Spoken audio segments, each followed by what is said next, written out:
Thanks for having me here today. I'll kind of launch right into this, but before I do, I want to say thank you all to giving up, at least waking up early on a Saturday morning for this. I know that so many of us have so much free time on our schedules that why not do this, right? I'm here in particular to challenge you guys. And I'm going to challenge you with this. I know that, like I said, so many of us have so much free time. What I'm going to ask you guys to do is to look at the amount of time that you have and the amount of time that you give, and to consider giving it to a cause that seems utterly hopeless. And that's the one that I'm here to champion today. And hopefully by the end of this discussion, you won't see that it's so hopeless.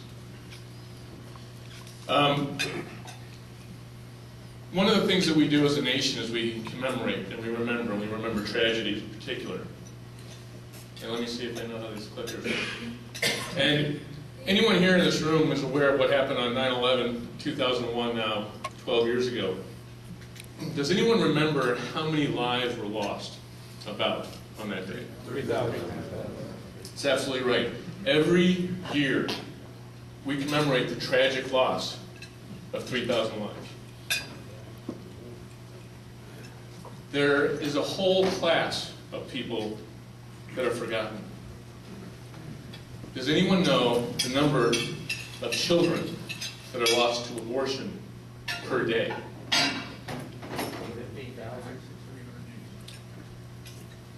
3,000 per day.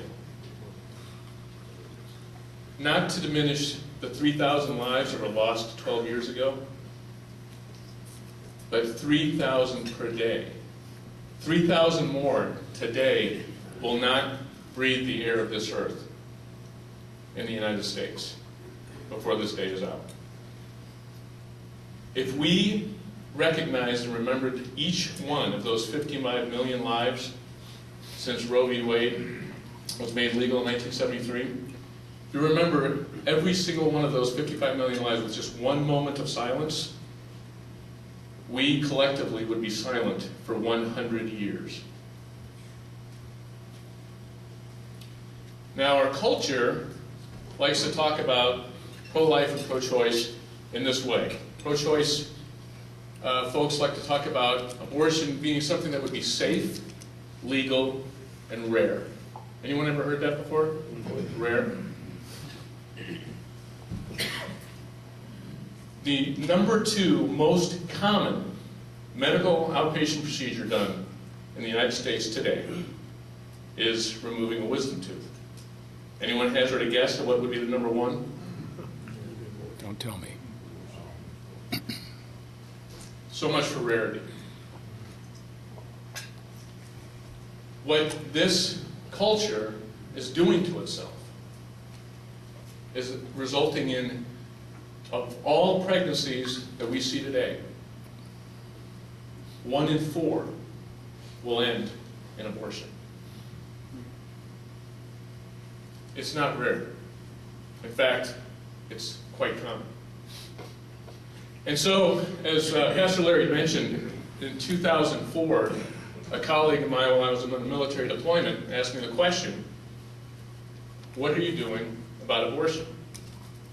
And I didn't really have much of an answer. I said, well, I give some money to the local crisis pregnancy center. We pray to end abortion.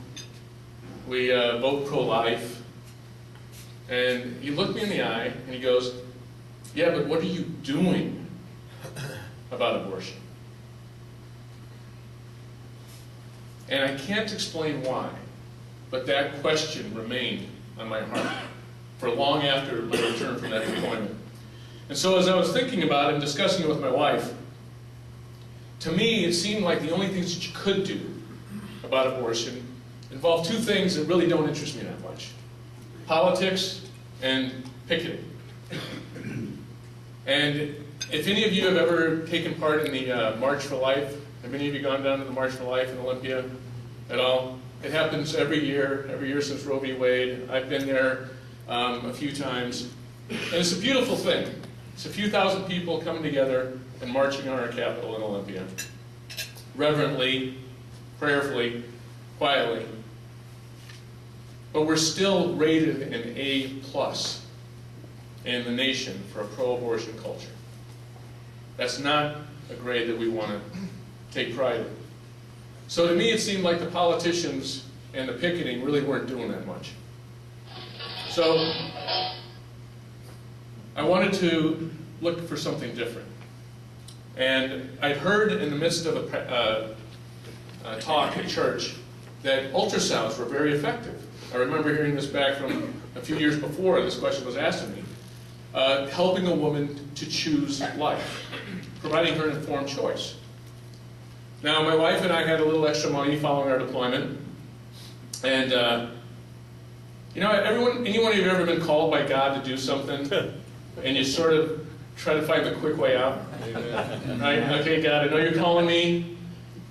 I wonder if I could just buy one of those ultrasound machines. After all, I mean, how much do they cost, right? I mean, it's like a laptop computer and a mouse that you rub over the woman's belly, right? Right. So my next call was to the local crisis pregnancy center, Karen. And I spoke to the communications director there, and I asked her, you know, hey, how much is one of those machines? And she answered quite excitedly, oh, I don't know, but I'll call you back. Let me find out. Now, I'm pretty happy at this point. I'm thinking, sweet. I'll be able to get this off my heart and write a $3,000 check and be done with it, right? She calls me back, and she tells me that they cost $55,000. I didn't have a check ready for $55,000. So, back to the drawing board. And you know when you feel a call on your heart, right? And I'm certain that every man in here, I mean, for the very fact that you're willing to wake up on a Saturday morning and come and get together with a bunch of other Christian men, that's a calling in and of itself, right? But how many of you in this room have felt a call by God to do something about something, right? It's about everyone in this room. That's fantastic. When we discern, God asks us through Scripture to sort of assess what our skills are. You know, Paul talks about all these different gifts that we have, right? And maybe God is asking us to go out of our comfort zone, like Greg mentioned this morning.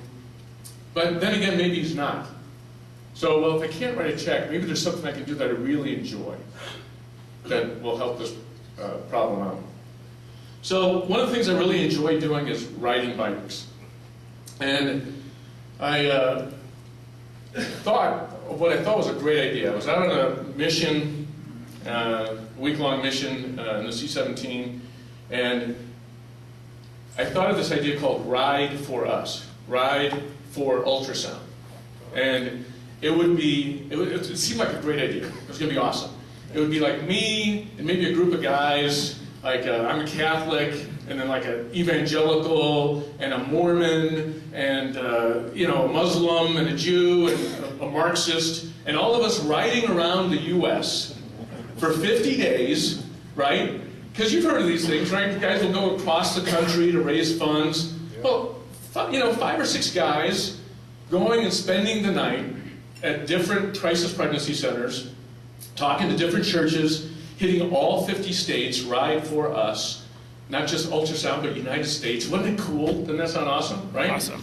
Mapped it out while I'm on this trip. I got an atlas with me, and I'm like, it'll take 47 days if we take Sundays off, right? So I take this idea to my wife.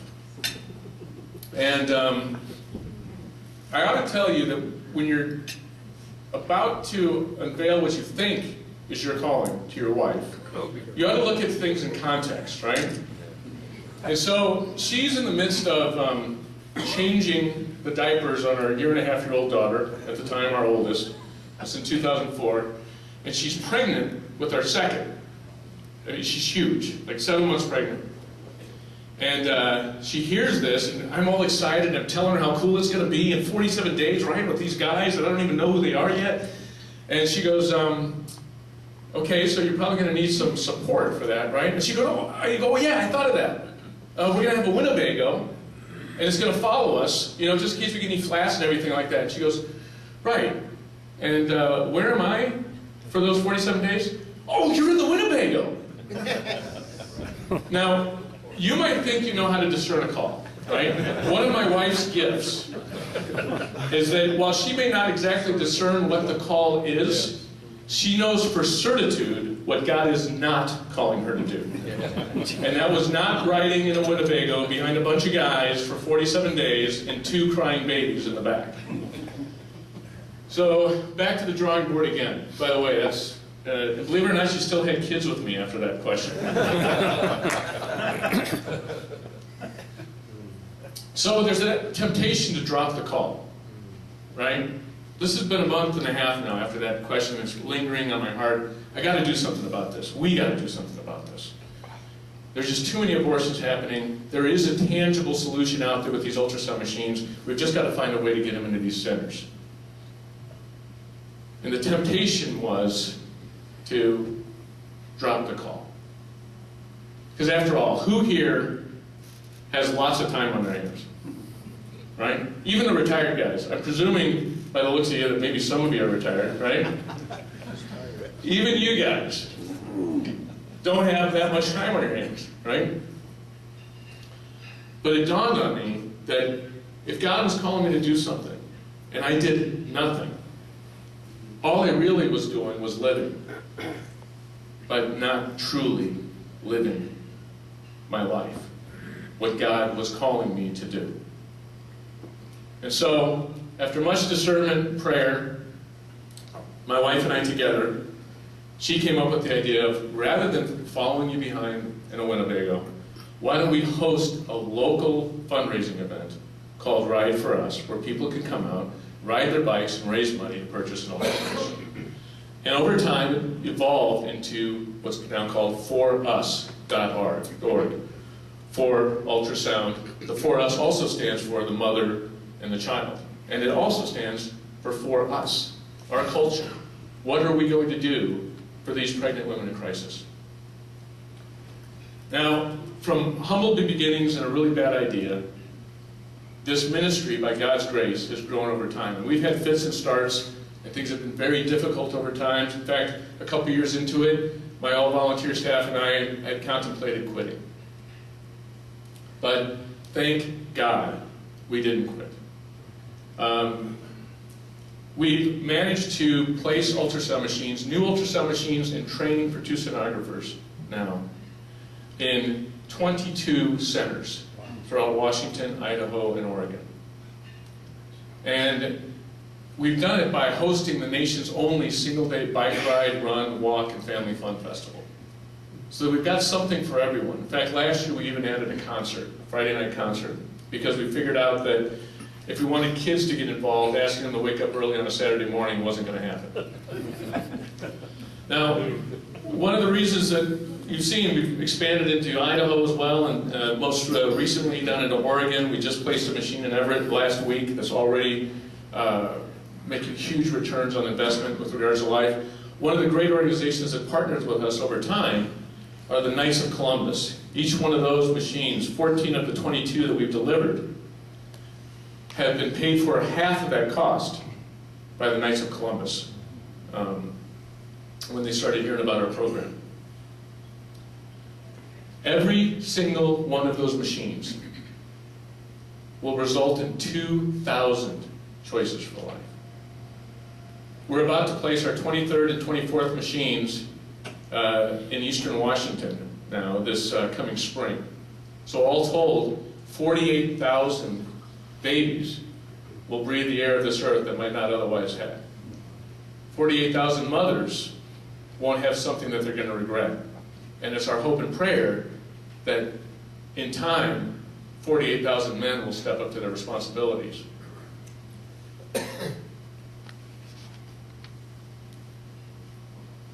Now, one of the things that's amazing about this, and why I mentioned that this cause is hopeless, maybe, is the terrain that we're working in. 2 years into it, we almost quit. And my staff, all volunteer, decided to give it one more year. And it's for another story and another time, if you want to hear the story about why it was that we almost quit. But the long and the short of it is this, is we did not know, when God placed this call on my heart, that the #1 state in the nation for a pro-abortion culture is Washington. And by His grace, and by people stepping up, there's a couple in this room that have stepped up and helped, and I'll point them out later. But by the response of men and women stepping up and giving up their time to this cause, we're making a difference in the darkest state in the nation. And we have a vision to grow this movement across the nation. Why? Because there are 2,100 centers across the U.S. that provide entirely free services to pregnant women in crisis. And only 600 of them have ultrasound machines. Does anyone speak Greek? Really? Yeah, of course you do, Larry. Anyone else? Anyone else besides a pastor who just recently graduated from seminary knows how to speak Greek? Okay. Rather than me tell you what that stands for, you're going to find out. I'm going to wrap up talking here momentarily and show you a video. If we could bring down the lights a little bit, this video will be a lot cooler to watch. But one of the things that's asked in the book of Isaiah is, who will go for us? And this is our answer.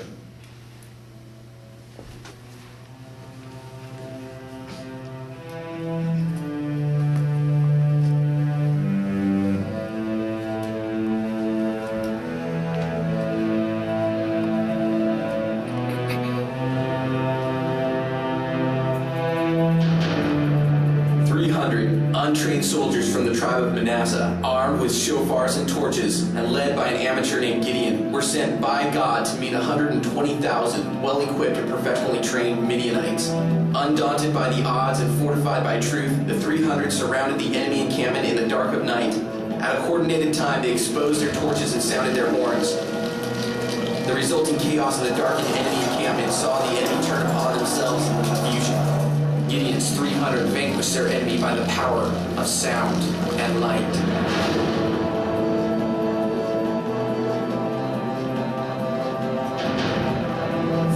Elite Spartan soldiers, the vanguard of Sparta's military, were sent on a one-way mission against a ruthless, efficient, and powerful Persian army numbering over 300,000 troops. A Spartan leader was told that the Persian archers were so numerous their arrows would block out the sun. He replied, "Then we will fight in the shade." For 3 days, the 300 held their ground in the defense of freedom from tyranny. The Spartan 300 fought in the shade of countless Persian arrows, gave their all, and preserved democracy for posterity.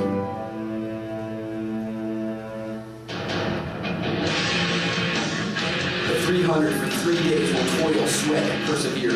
They are the stuff of which heroes are made, sacrificing time, talent, and treasure in the service of truth.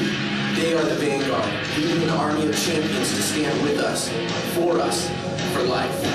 Armed only with sound and light, they will illuminate hope for countless in crisis. They will vanquish the darkness that has overshadowed this land, and their efforts will echo into eternity. The 300 will fight in the shade.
The 300 will go for us. The For Us mission is to illuminate hope for pregnant women through the power of ultrasound. Upon seeing tiny fingers and toes and assured of free and lasting support, 96% of women in our beneficiary centers choose motherhood. Our all-volunteer charity has provided new ultrasound machines and training to pregnancy resource centers throughout the Pacific Northwest. Every new machine will result in 2,000 choices for life. We've done this thanks to champions who ride, run, walk, and even crawl for us, for ultrasound. Some champions compete, others come for a Christian concert to celebrate life, to see, feel, and hear the beats. And others come to a conference to be informed, inspired, and equipped to be champions for life. 3 events, 3 days, for us, for eternity. Champions come together to celebrate life in an arena built by the hands of 300 volunteers who sacrifice 3 days of time, talent, and treasure to impact eternity. Born of a legacy forged in sacrifice over 4 millennia, the 300 are heroes among champions. Woo!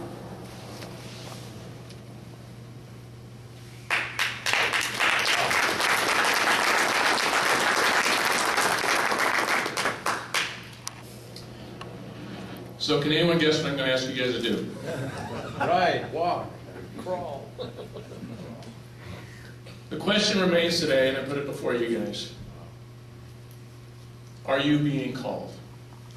Are you being called to do something about abortion? And I am going to presume that the answer to this question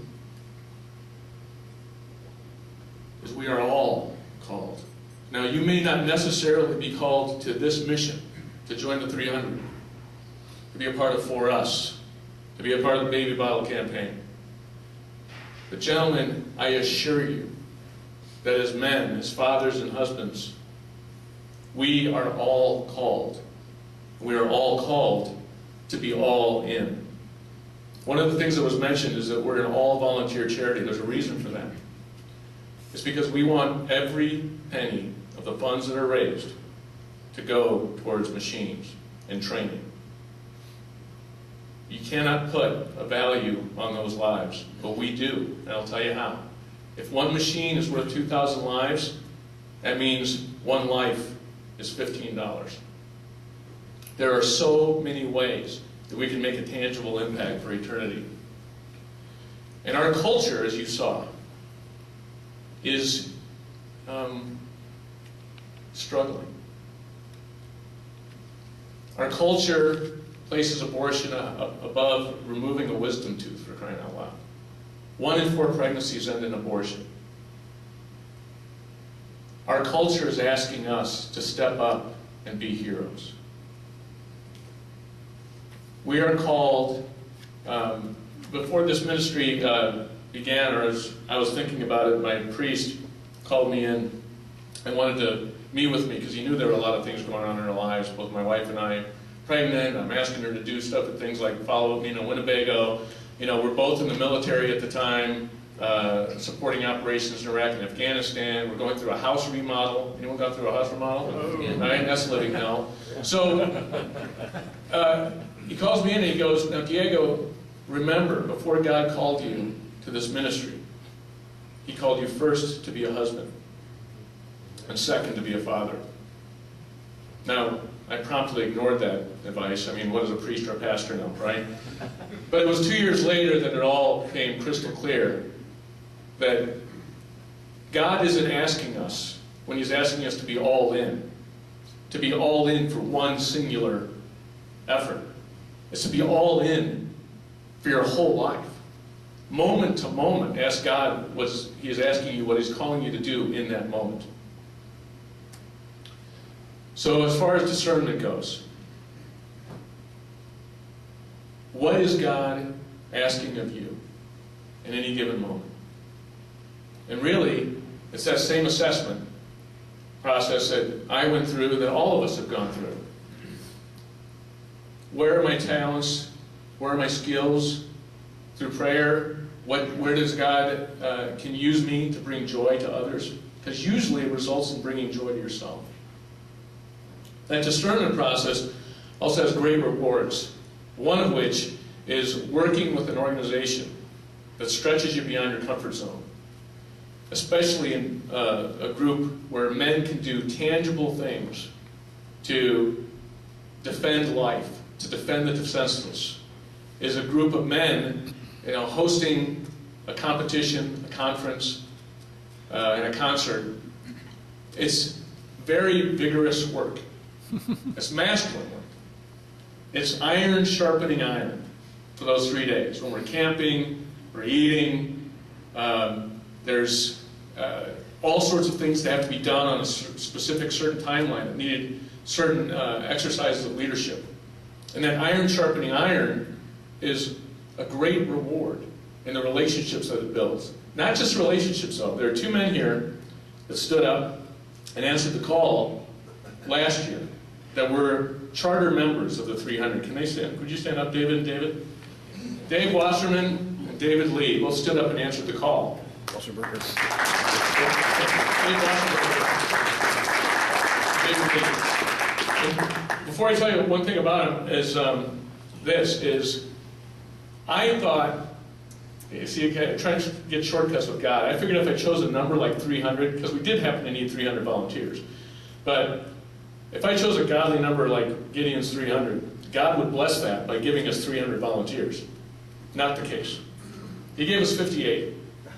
It raised $300. And the great thing about that, and executed that entire event, the great thing about it was God let us know the exact minimum number needed to pull that off, right? And before these men joined that effort, look at what's happened to them. Just take a look. They are chiseled specimens of vigorousness and masculinity. I mean, look at that. Their wives look at them differently. This is being true. part of the 300. That's true. So, thank you very much, guys, for standing up and answering the call.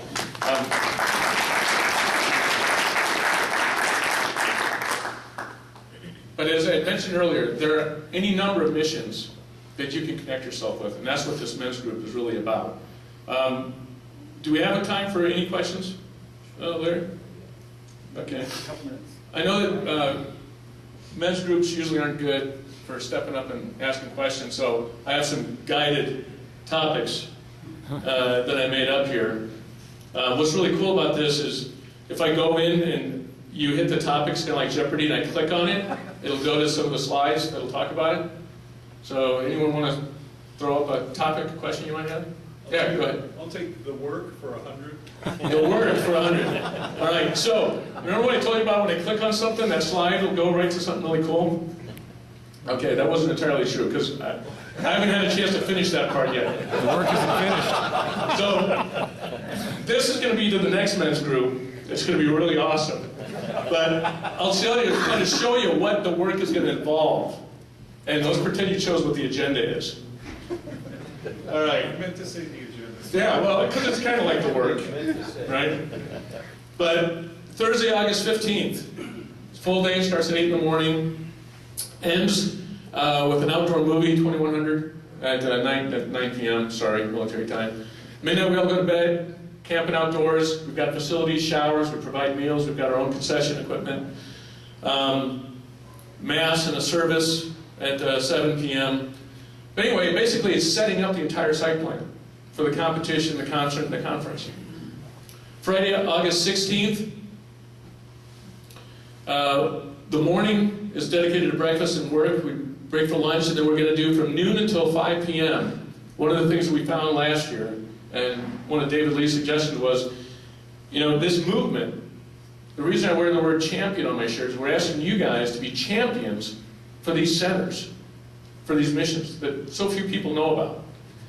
Well, a lot of guys and gals and folks that have even attended our events still don't feel capable of speaking to the abortion issue in a way that is life-affirming and avoids confrontation and argument, right? Which is why a lot of people don't end up talking about it. And if you don't talk about it, you're silent. And when good men are silent, eventually no one, exactly, evil occurs. So We're going to have engaging an academy, so to speak, of learning how to give various discussions on honors. The concert happens Friday night. We have this thing called the Luma Glow Fun Run, which is where we squirt neon-colored liquid that sticks to you, to the runners, and under black light it glows. Now there's one of the topics called Science Experiment up there.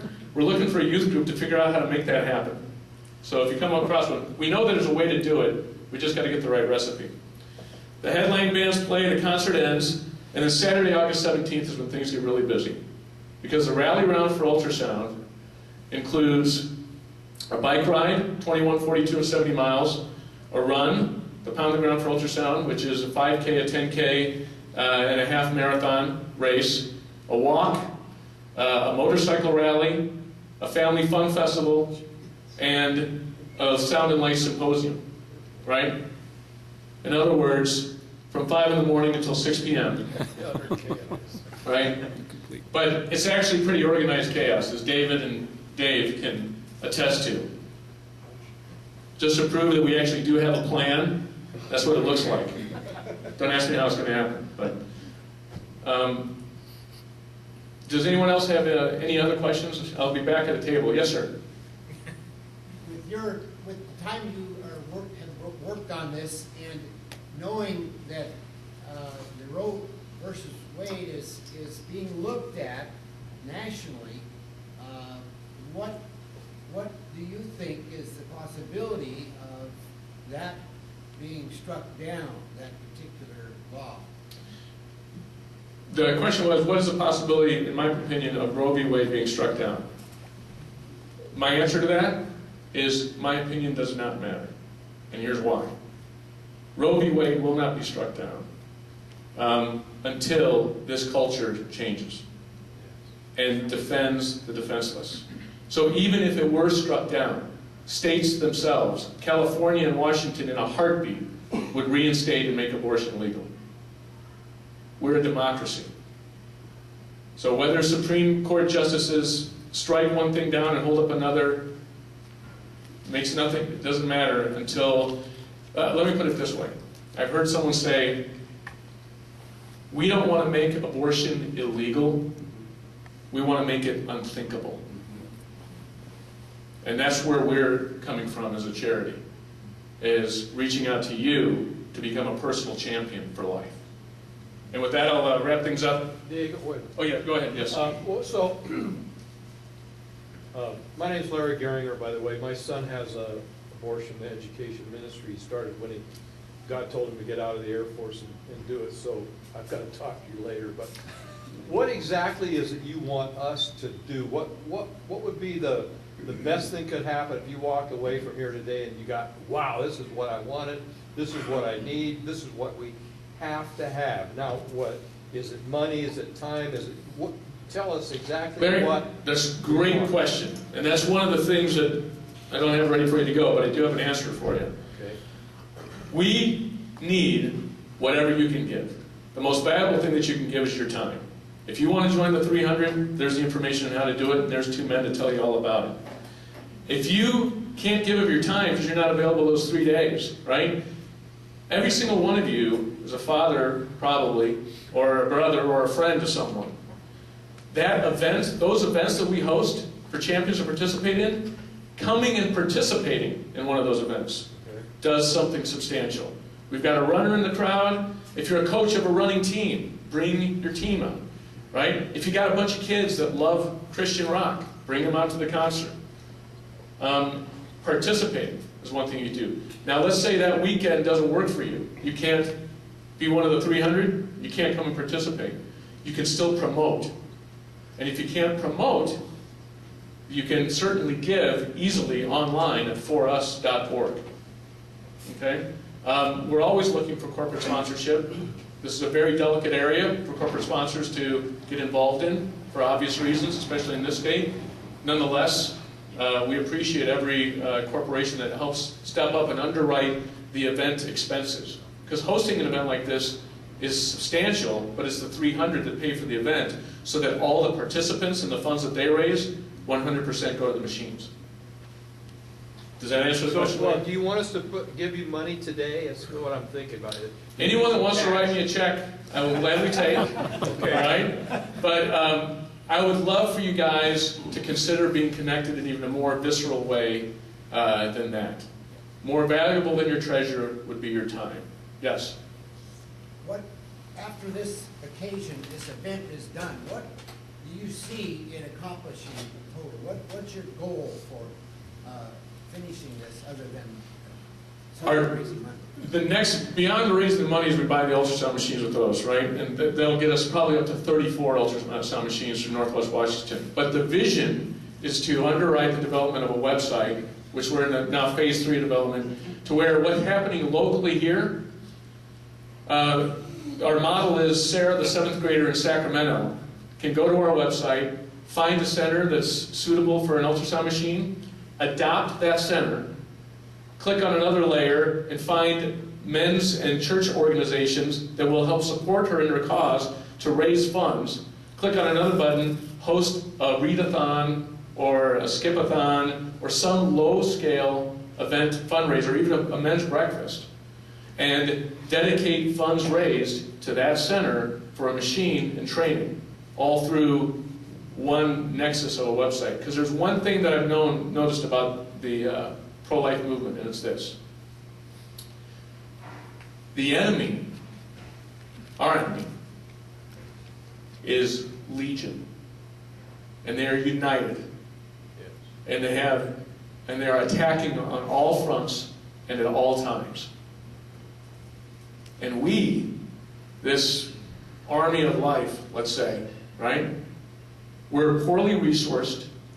We're not united. We're predominantly all volunteers, right? We're essentially a happy group of happy warriors for life, right?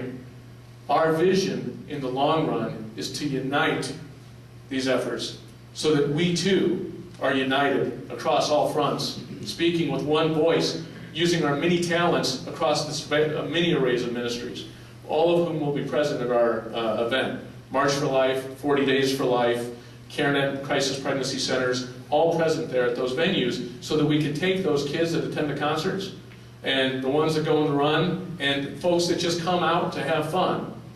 They may not be pro-life or they might not even realize they're at a pro-life event, but they leave changed.